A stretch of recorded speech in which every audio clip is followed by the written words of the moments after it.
যে শাহবাগ থানা থেকে যখন অভিযান বের হয় তখন ডিসি মাসুদ সাহেব 10-12টা পেজ নিয়ে লাইভ করতে করতে তারপর অভিযানে যায়। এই সমস্ত যে গতকাল অভিযান এবং অভিযান নামক নাটকটা করা হয়েছে তার নাম দেওয়া হচ্ছে মাদক বিরোধী অভিযান। তো আজকে আপনারা সবাই থেকে শুনেছেন আসলে কি হয়েছে না হয়েছে। আমরা কিছু স্ট্যাটিস্টিক্সে যাই। এই মাদক বিরোধী অভিযান যারা করলো দুনিয়া জুড়ে যত মাদক গ্রহণ করে কি মানুষ তাদের উপর চালানো একটা গবেষণা মতে 60 থেকে 80% মাদকাসক্ত লোক ওপেন স্পেসে মাদক গ্রহণ করে না। অর্থাৎ যদি আপনি উদ্যানে আসলে মাদককে নিয়ন্ত্রণ করতে চান তার সবচেয়ে ইফেক্টিভ সলিউশন হচ্ছে উদ্যানের সমস্ত গেট খুলে দেওয়া এবং উদ্যানের সমস্ত মানুষের অ্যাক্সেস নিশ্চিত করা, যে কোনো বয়সের, যে কোনো পেশার এবং যে কোনো মতের মানুষের।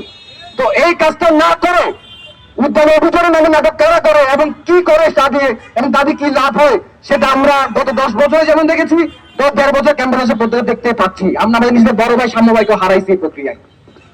আপনারা জানেন যে নাইম উদ্দিনকে নিয়ে আজকে এখানে কথা হচ্ছে।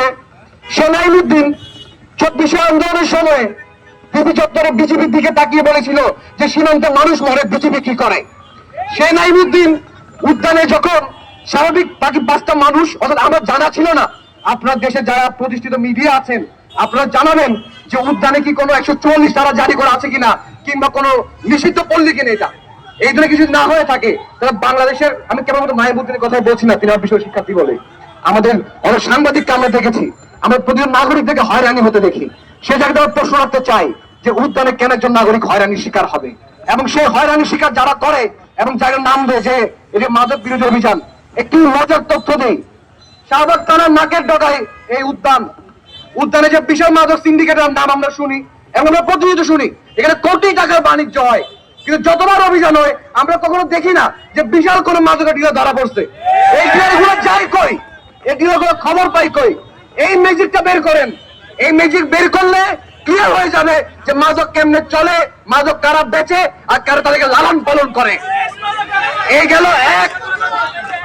2 নম্বরে আসেন যে মাদক বিক্রেতারা কেমনে খবর পায়, সে খবরটা আমি জানি না, কিন্তু আমরা দেখি যে শাহবাগ থানা থেকে যখন অভিযান বের হয় তখন ডিসি মাসুদ সাহেব 10-12টা পেজ নিয়ে লাইভ করতে করতে তারপর অভিযানে যায়।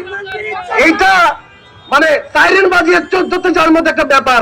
আপনার যদি আসলে নিয়ত থাকে আপনি মাদক ব্যবসায়ী ধরবেন, আপনি কি লাইভে দেখা যাবেন নাকি যে আপনি মাদক যাচ্ছেন?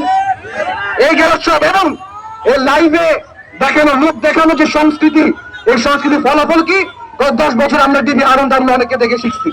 তার বাইরে আরেকজনের কথা মনে পড়লো, আমাদের শিক্ষামন্ত্রী সাহেব, আমরা তাকেও দেখেছি তিনি মোরাল পুলিশিং করতেছেন জায়গায় জায়গায়। আমরা বারবার বলতে চাই প্রত্যেকটা ঘটনার বিরুদ্ধে যান, প্রত্যেকটা ঘটনা নিয়ে গবেষণা আছে। বাচ্চারা লেখাপড়া না করলে কিশোর কেন্দ্রে কিভাবে বের করা যায়, কিভাবে তাদেরকে সুস্থ সংস্কৃতির মধ্যে আনা যায়, কিভাবে মাদক বন্ধ করা যায়, এই সব নিয়ে গবেষণা আছে। সেই গবেষণা অনুযায়ী কাজ করেন, কাজের কাজে নামে অকাজ করবেন না, মানুষকে হয়রান করবেন না। এই যে ডিসি মাসুদ তিনি গতকাল যা করেছেন, তিনি তার পেশাগত দায়িত্বে ভঙ্গ করেননি, তিনি আইনত অপরাধ করেছেন। তাকে শুধুমাত্র বদলি বা বরখাস্ত করলে হবে না, তার বিরুদ্ধে আইনি ব্যবস্থা নিতে হবে। এবং যে ধরনের টেন্ডেন্সি তারা দেখাচ্ছেন, ওই যে মিডিয়ায় দেখানোর টেন্ডেন্সি, এটা একটা মানসিক ব্যাধি, মানে একটা পরিষ্কার জানি রাখেন মানসিক ব্যাধি। তো এই জায়গা থেকে তাকে চিকিৎসা হওয়া দরকার এবং ডিসি মাসুদ নয়, প্রত্যেকটি পুলিশ সদস্যের। ধন্যবাদ সবাই।